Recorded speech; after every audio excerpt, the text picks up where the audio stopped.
you argue for your limitations, you get to keep them. Yeah. Oh, that's good. Some guys, I see them every year and they're like, well, I didn't do this because you don't understand. It's different. And someday we'll do that. I'm like, you're not committed. You want these things. You're interested in these things. It's not the same as being committed and just getting them. Welcome, everybody, to another episode of the Wealthy Contractor podcast. With me is Patrick Readyhough. He's in DC, and he's a roofing contractor. He's been here before, return guest, great friend of the Wealthy Contractor and G4 and Accelerate and all stuff around here. We love all the stuff, man. Love all the stuff. So tell me, how's business? Business is great. We're on pace to do 11 million this year. Yeah, good for you. We haven't made it past 10 before, but we're going to do 11. We're 1.2 million ahead of where we were for the first half of the last year in revenue, and over 750 ahead in sales, and it feels good, man. Like things are clicking. Things are clicking. What's clicking? What's really working? Everything, man. Literally, no, I'm telling you, like literally everything. So when you reached out and said, hey, come back and be on here again, I asked Fraser, I said, what does he want to talk about? She said, Brian, he'll come up with something. And I was like, all right, well, I'm going to roll in there prepared this time. One of us has to be prepared. Yeah, well, no, I mean, you always ask great questions, but I thought, I've been on this journey with Brian and stuff for years now, right? Starting with your tour with Certainteed and then Accelerate and all this stuff. And I was like, man, every time I see Brian, I come home and I make more money somehow. And so I started thinking about your book, The 7 Secrets. And I was like, man, people always talk about how they study Think and Grow Rich. And I realized, like, I have so many freaking notes in your little book. Like, I have studied Think and Grow Rich, but I study your book. Like, I always go back to that because before you even wrote it, felt like when I would show up to Accelerate, that was the roadmap. It was like you were working on this thing in the background, and then here it came. It's a book. But when you showed up to Accelerate, there was an element of mindset. There was an element of dreaming. There's elements of planning. There's elements of like, just get it done. You got to understand all these things. And when you finally put it in the book, I was like, man, that's awesome.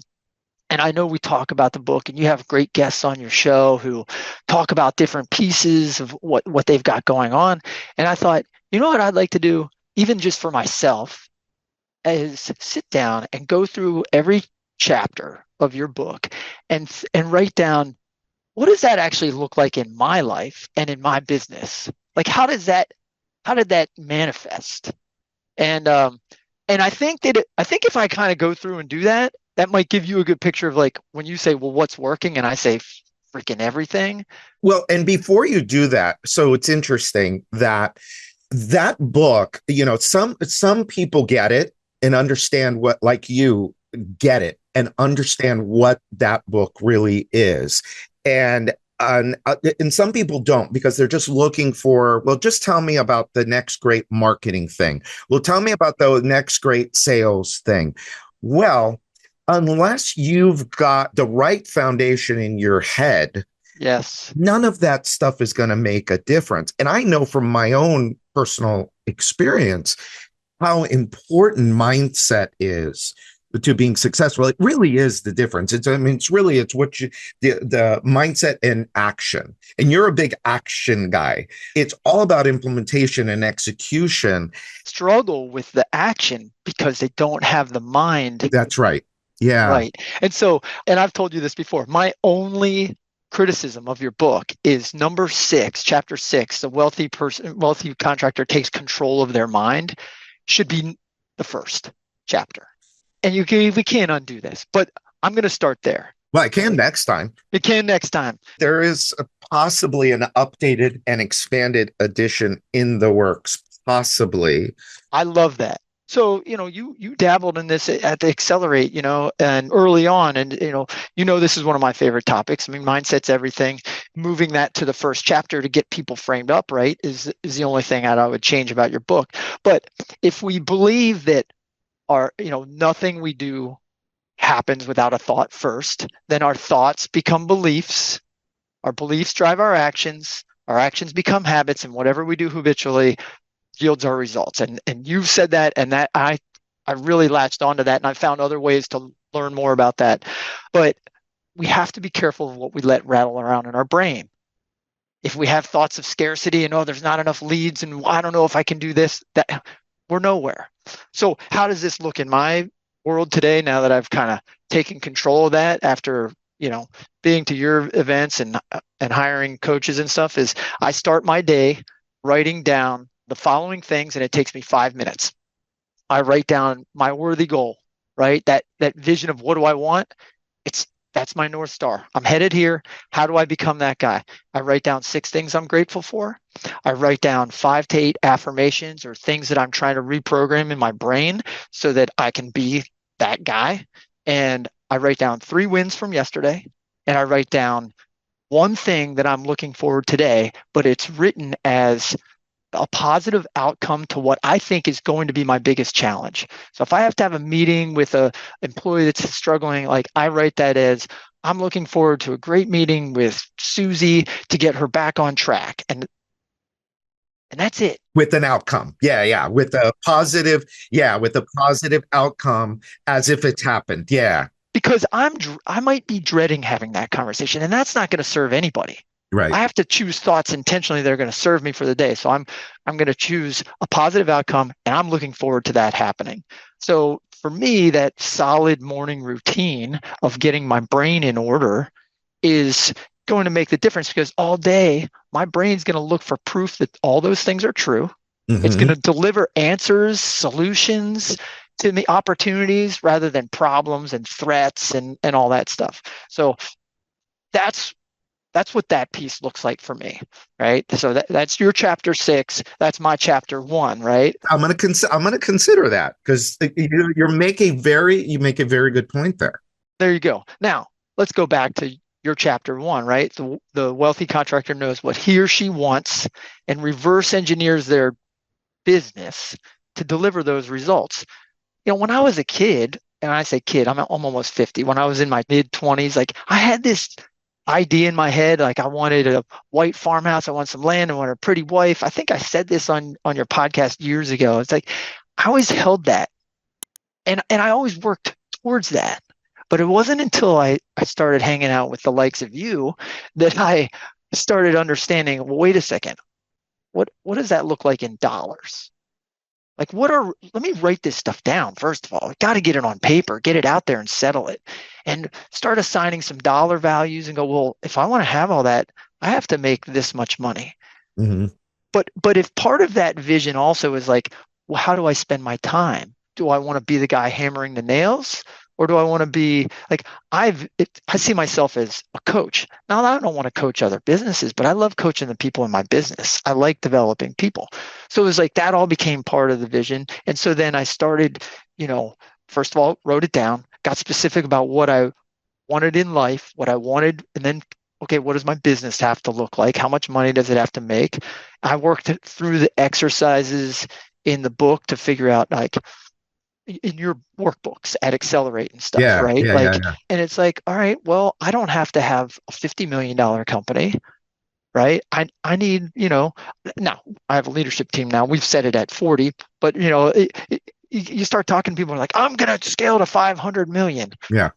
I don't need that trouble. Right. Right. It's good to know that, isn't it? It's so good to know that. What am I supposed to do with this business? Well, if I can do this, this will serve me and will serve the people that work for me. We can continue to do things for our customers. So I got really specific with that. And that became that worthy goal that I write down every day. And I write it down, I'm so happy and grateful now that. It's magic. That's a magic. Yeah, it's magic. That just putting those words and then putting something behind it. It's magical. By the way, this is flipping awesome. I had, to the listener, this was not planned. I had absolutely no idea. I just wanted to get back on the phone with my friend Patrick, get an update, because he's always doing great things. This is so much better than I could have even imagined. So, all right. So I'm just gonna let everybody know that this was not planned. This is as big a surprise to me as it is to people listening. So, I'm glad you like it. And be honest, I did it for myself yeah, to help serve you, but like this was a great exercise for me. So chapter 2 is the wealthy contractor takes total responsibility for every outcome in their business and their personal lives. My dad beat that into my head as a kid, and so I had that pretty well licked. But we got to remind ourselves sometimes, right? We can't, we aren't waiting. What I think here's your quote: we aren't waiting for something outside of us to provide. We're relying on our own hard work, determination, and will to make our lives better. If you don't embrace that as a business owner, get the F out. yeah. I mean, every human being should take responsibility. I like to remind myself that life is happening for us, not to us. And the sooner we realize and appreciate that, the sooner we're on our way to maximizing our lives. And the most successful people in this business, they're not going to let what the economy is doing impact them. They're not going to let the outside forces that they have absolutely no control over, like government, president, Congress, interest rates, all this shit. We have no control over any of that. So the only thing we have control over is the person we see in the mirror. 100%. If a supplier rep calls me and says, "Hey, are your sales a little down?" Our sales are down. I said, "Get the F out," and I hang up Right. on them. I'm like, I I don't don't, want I to don't, hear it. Yeah. I don't want to hear it. You're not selling enough. Not, I'm selling plenty, man. We took 250 grand worth of material out of your place last week. Don't bother me with it, or last month, sorry. So when I don't get the result I want, that I was expecting, the very first thing I do is examine my actions, my beliefs and thoughts, right? Going backwards down, actions, thought, beliefs and thoughts. What do I think about this? The buck stops with me, Brian, right? So if if I didn't set expectations properly, if I didn't help create the right process, if I didn't, sign up for the right system to do this, I can't expect somebody else to yield a result that's any different than, what I handed to them. So I'm always going to do that. Did I train them right? Did I not plan well? We got to pull apart and find the solutions.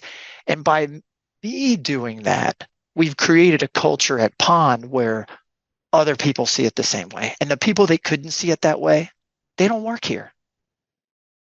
They don't. They either just don't come or they figure it out early or we get rid of them when we figure it out. And I have a really great team and everybody, like they understand you can make a mistake, but we right away need to say, here's where the mistake happened. And here's some ideas for avoiding that in the future. Work it into our process. So in our business, that's what that looks like is people take responsibility. I put people through the Jocko Willink Echelon Front Extreme Ownership Program, and we do like a weekly review, and that's been awesome because that is 100% own your shit. That's how chapter 2 is showing up in my life. Chapter 3, the wealthy contractor is 100% committed no matter what. I mean, of course, if you dilly dally and shit, if you're not committed to going and making the improvements, you're nowhere. You have I think that's the chapter where you have a pretty long quote about that. I like the shorter one. Until one is committed, there is hesitancy, the chance to draw back, always ineffectiveness. Yeah. And I believe that. And look, I'm guilty of it. So rather than tell you all the ways Me I'm too. winning in that, yeah, Yeah. here's a place where I got it wrong before I got it right. Last year, I have this guy who's been working for me for years. He's got the perfect temperament. He's sat up here and dreamed with me. He's been through the mindset training program I've been through, all the things. And it was finally time for him to become our sales director. I needed a sales manager. I couldn't, I'm spread too thin, right? Well, I made him part-time coach, part-time salesman, right? Player coach. And, because I was living in scarcity, how am I going to make up his sales if I take him out of the lineup? Well, guess what? In the beginning of this year, we flipped the switch. Actually, while I was at Accelerate, was his first week as full-time sales manager. And now we're $1.2 million ahead of where we were for the first 6 months. Yeah. there's no problem getting the sales. I got him touching our salesmen. We have 7 reps now because he drove us to more reps. He's training the reps. He's touching them every week. We've got sales meetings. He's got one-on-ones. There's constant coaching. It gives me more time to like just come in and touch them a little bit more on mindset and stuff because I'm not worried about all the mechanics. That's what it looks like in our business is commitment to no, just bite the bullet and go. Amazing. Your dream is to have a sales manager. Just do it. You gotta, you don't want to be the guy that's the director of all things. Just do it. That's Awesome. all along the way. No excuses. Got to be committed. Um, I love this quote. If you argue for your limitations, you get to keep them. Yeah. Oh, that's good. Right? Well, you don't understand. It's different. I'd like to have this or that. I mean, I meet so many great people at your Accelerate conference, but some guys I see them every year, and they're like, "Well, I didn't do this because you don't understand. It's different, and I someday we'll do that." I'm like, "You're not committed. You want these things. You're interested in these things. It's not the same as Right. being committed and just getting them." Chapter 4, the wealthy contractor understands the business they're really in, and I love that. And your buddy Brian Gottlieb has a great take on that, and it's funny because I love the words that he said at Accelerate this year, and it really I had been thinking in the same direction as him, but I didn't know how to talk about it. Yeah.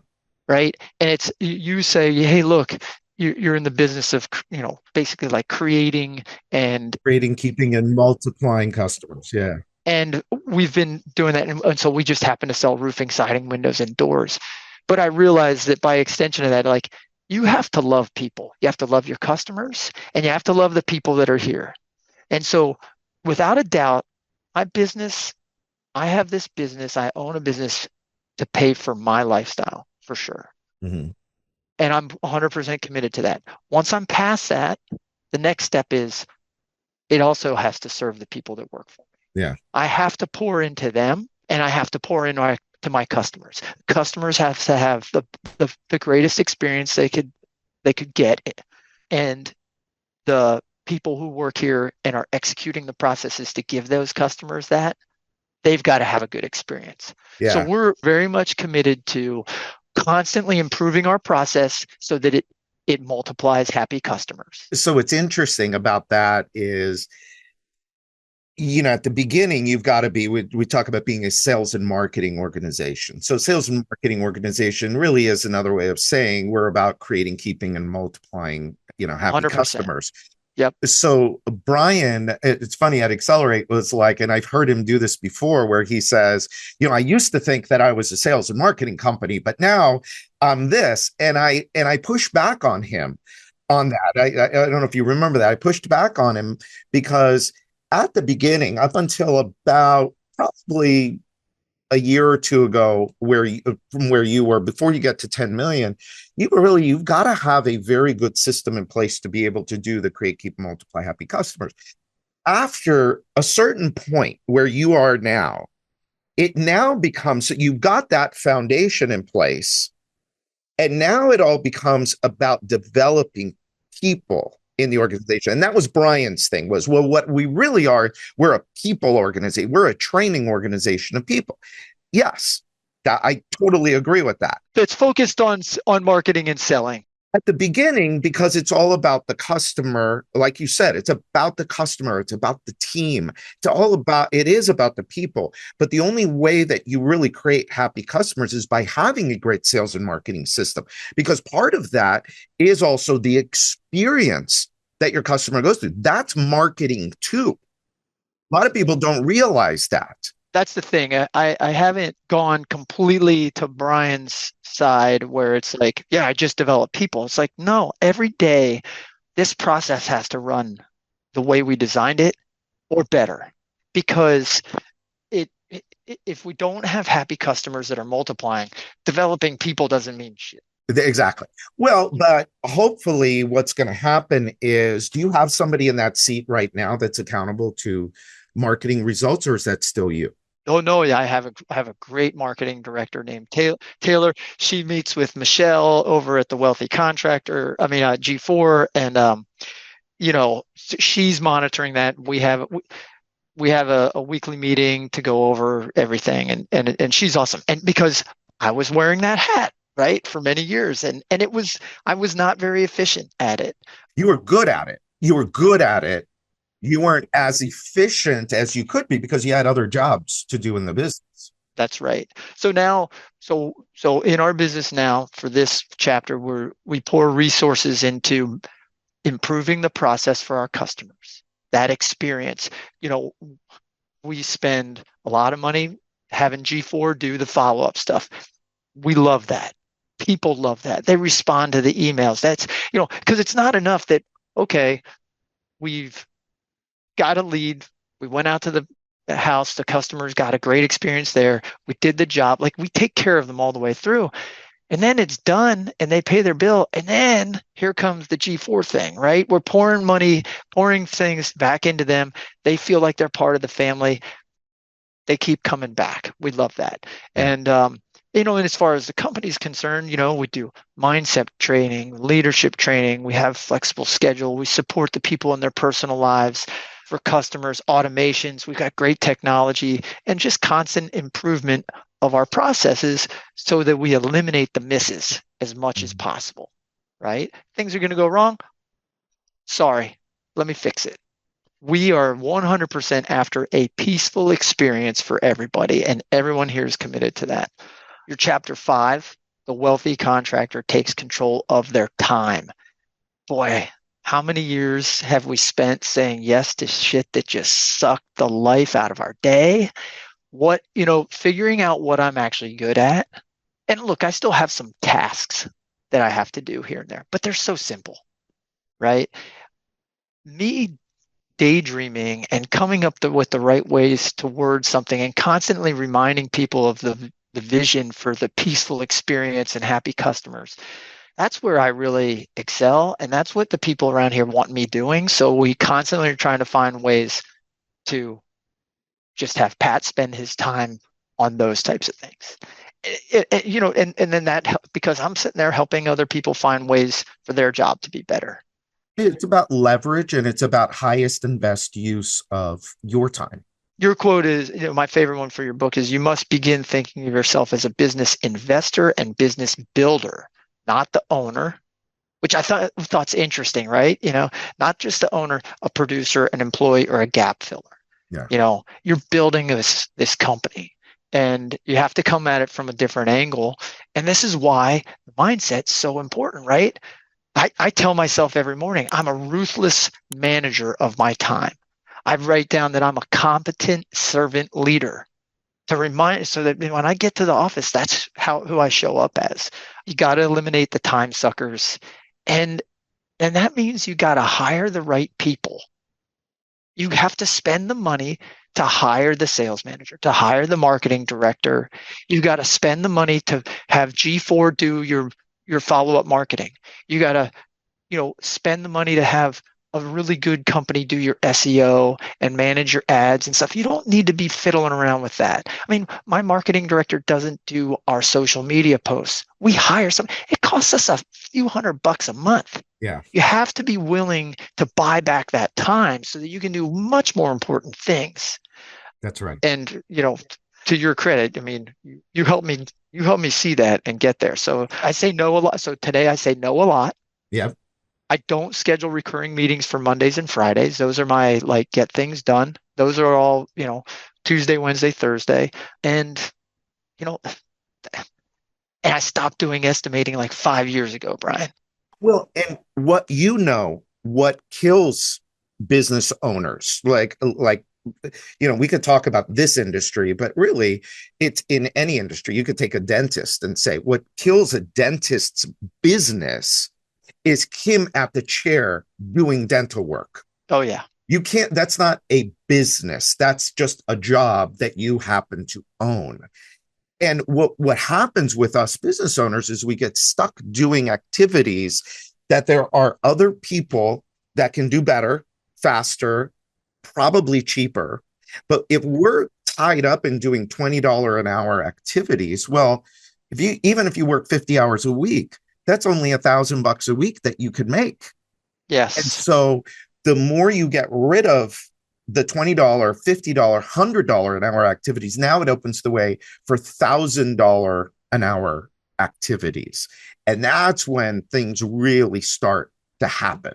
That's when it starts to multiply. I'd like to, I wrote down this thing where by 2026, we wanted to be at a certain revenue and a certain net profitability.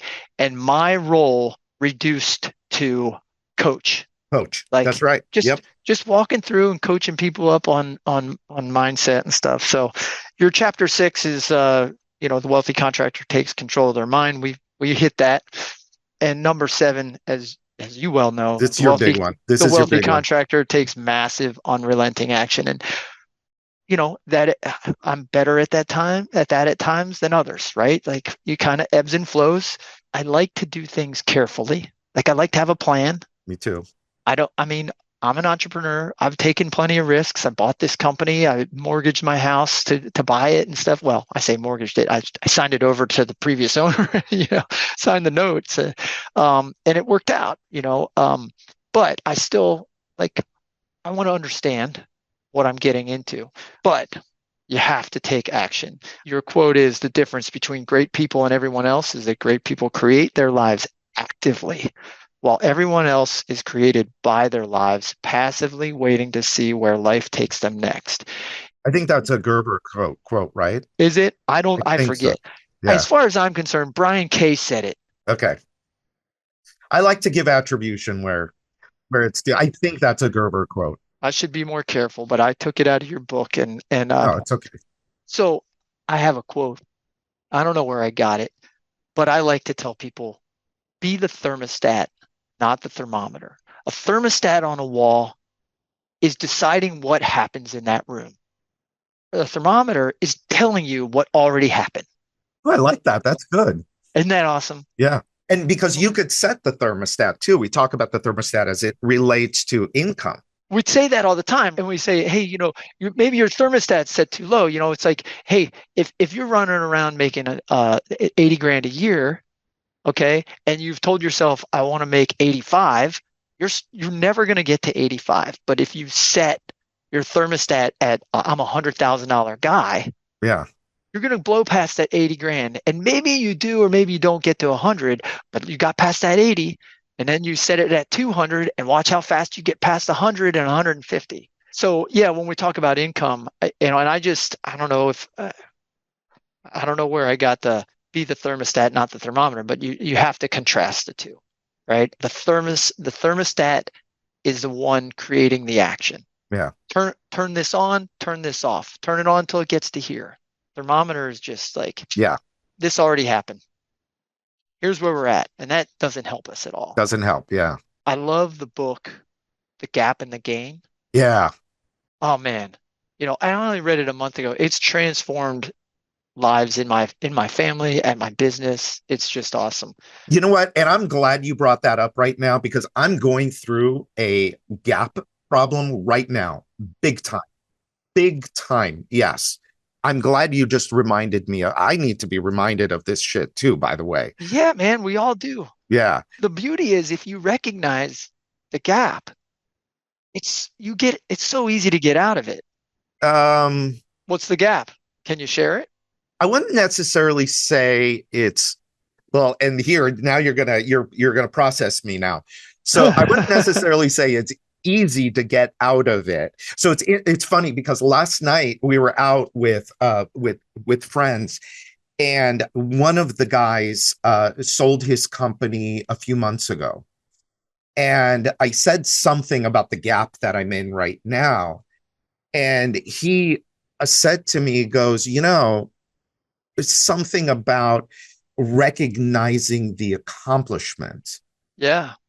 I think what's tough for us as driven entrepreneurs that take responsibility, that get committed, that are just hard driving forward is that for us, yeah, we may have accomplished something today, but tomorrow's a whole new day. And I'm not going to rest on what I did today or yesterday because now I got today and I've got next week. And I think that that's in it, it's in us naturally. And it's a force that sometimes we have to battle against because of the gap in the game, because it's very easy to say, okay, well, I have this much, whatever, income or net worth, whatever, Yeah. but now I want this.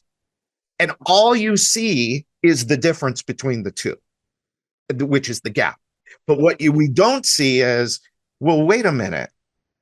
What was all of the stuff that you did to get you to where you are today? Let's measure ourselves Backwards. backwards. Right. Why don't we measure ourselves to where we've come to rather than measuring ourselves against something that is a moving target? Well, and to be clear, and this is really important.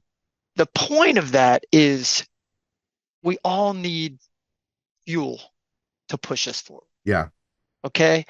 And if you spend your time looking at the gap between where you're sitting today and where you want to head, it's okay to believe like I'm going there. I want to get there. But if you spend your time focused on that gap, it just leads to disappointment and depression, right? Because you can't do enough fast enough to fill that void To in fill the void. your heart, Exactly. Yes. right?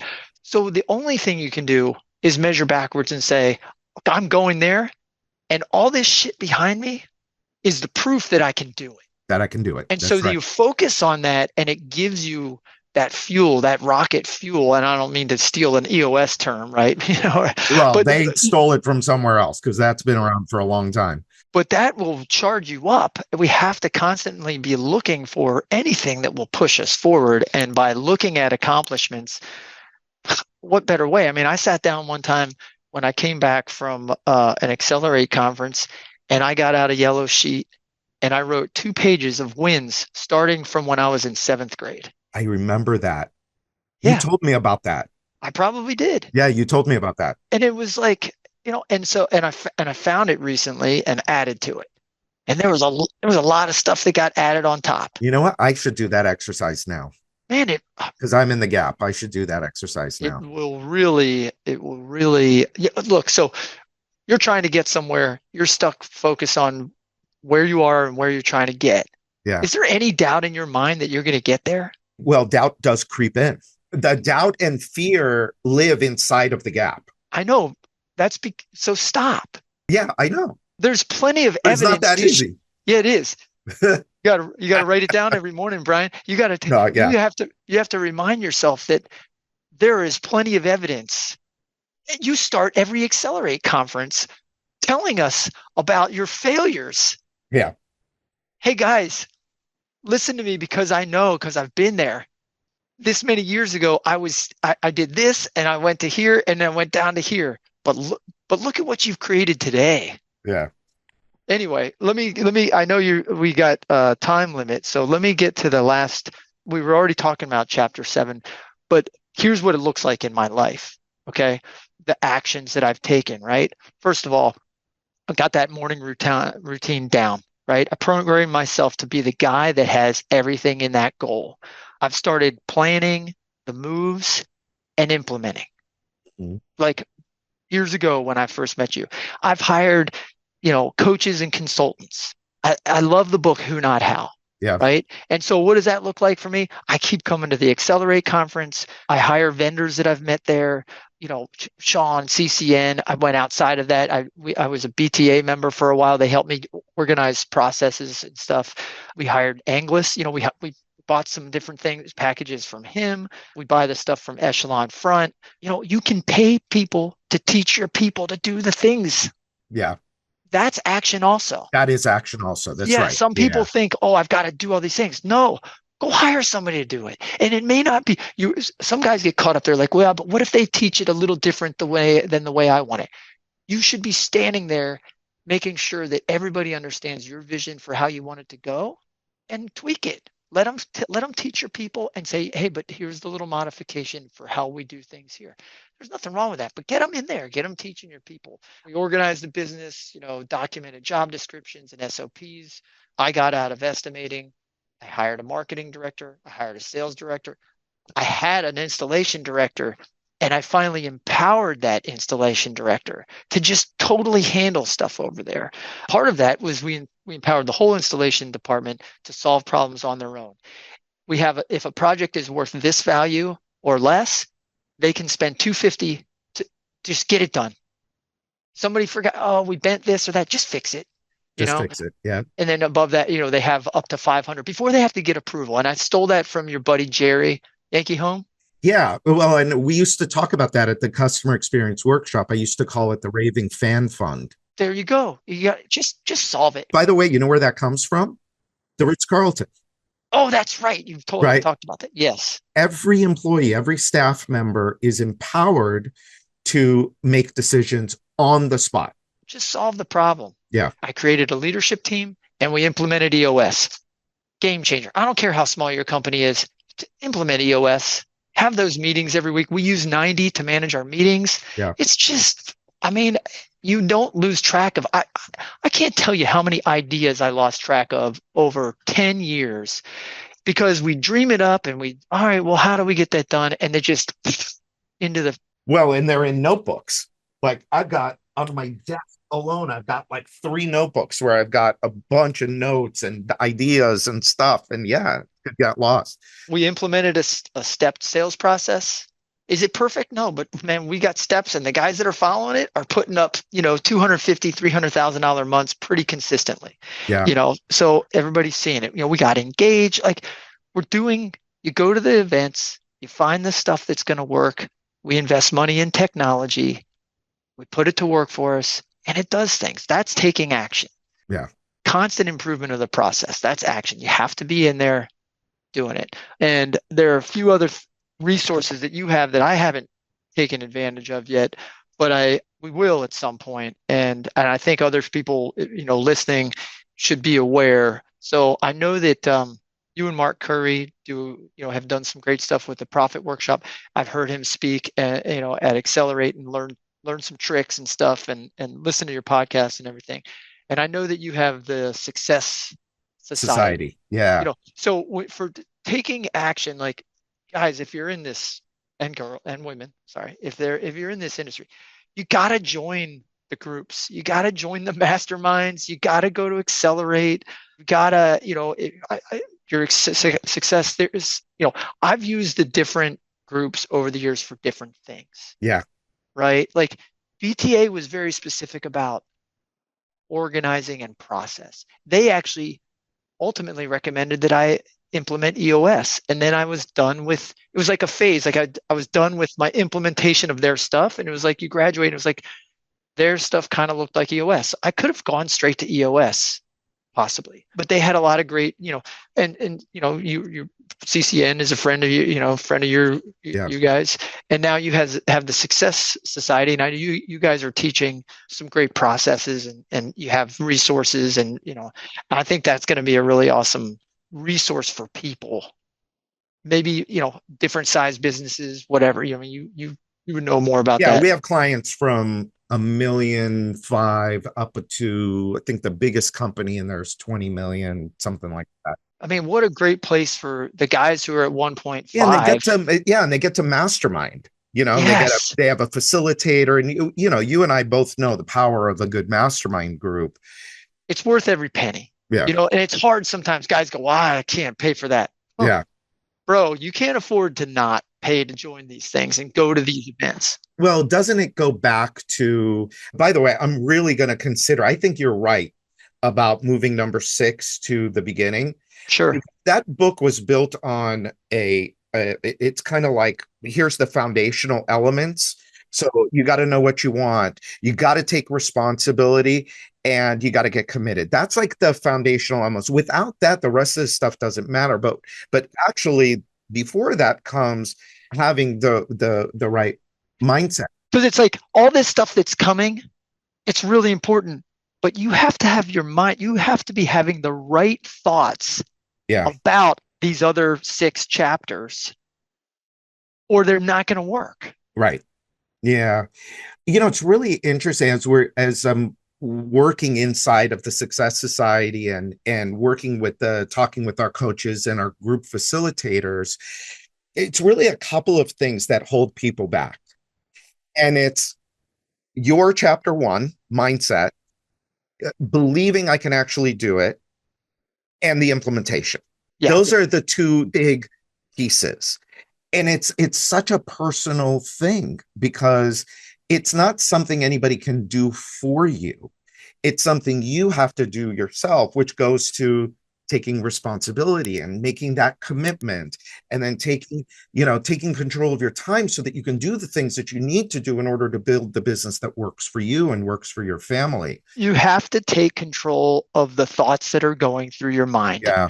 because we have these thoughts and these beliefs, and we believe, well, there's a lot of head trash, Brian. There's a lot of head trash. Yeah. I have it. I have to deal with it every day. I think back to when you had me on your podcast. It was, years ago. And I remember us talking right before it started, and I apologized to you. I said, Brian, I'm sorry. I hope that I say something worthy of your listeners. And what a stupid thing to say. Like, of course had somebody was going to get something out of our discussion. Well, what was my response? I didn't say it was stupid, but my response was probably the second part of that, which was, you were like, "Oh no, you'll do fine." But that's a self-limiting belief. Yeah, Yeah. that's head trash. Here's a guy, like, I was finishing. I had made that year double in 1 year the amount of money that I ever thought that I would make. You know what I mean? Like, when I was younger, I was like, man, I'll probably never make more than this much. And I made double that year. And we had a great team and everything. And it's gotten even better since then. But it was like, what a dumb thing to be thinking.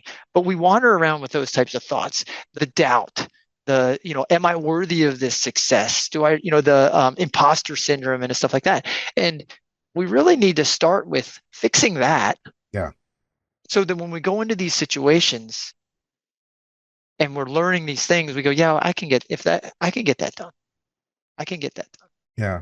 That's my take on your 7 secrets. And wow, that's amazing. And by the way, let's acknowledge something. So back to, wanting what you want. So what was it you said? You wanted a farmhouse, you wanted land. And I got it all. What did you build from the ground up? I've got a beautiful white, kind of contemporary farmhouse, modern farmhouse on 8 acres of land. I got a beautiful wife, got 2 awesome kids, got a couple dogs. My dog Rick, your favorite dog, we got some chickens. We spend weekends on the boat. I got a fast car. We get, it's like, it's working, but it's not just that. But I have peace when I go to work because I've got an awesome team, because the people here are great, and we're taking care of them, and they take care of each other, and they take care of the customers. And so I was on vacation last week. Nobody called me, Brian. The beautiful thing, isn't it? I got one text from my sales director, and it was just kind of like an excitement thing, not a problem to solve. And man, how awesome. Amazing. And now he's gone this week, and nobody's bothering him. Everybody's solving their problems. I'm very, very happy for your success, but I think this is a good end for this episode. We'll have to do this again soon. I appreciate your existence, Brian. I mean, this is you've transformed me and my business. Well, cool. All right, everybody. So a couple of things. If you want a copy of the book, the 7 Secrets book, I'll buy the book. You just pay shipping and handling. Go to thewealthycontractor.com. Very simple, thewealthycontractor.com, and it's right there. And then he also was good enough to mention Accelerate. Accelerate tickets will be going on sale soon, so be on the lookout for that about mid-September. So be on the lookout for that. We're gonna have I think the biggest event this year was the biggest event we've ever had. We had over 400 people. Next year, we're going to be in Jacksonville at the Omni Resort. Not Jacksonville, I'm sorry, Amelia Island. You have to go to Jacksonville to get there. But this resort is amazing. Like, and it's the conference area. It's got a separate conference area that's all for us. So it's going to be a very cool event. All right, everybody. So until next time, this is Brian Kaskavalcian, and this is the Wealthy Contractor Podcast.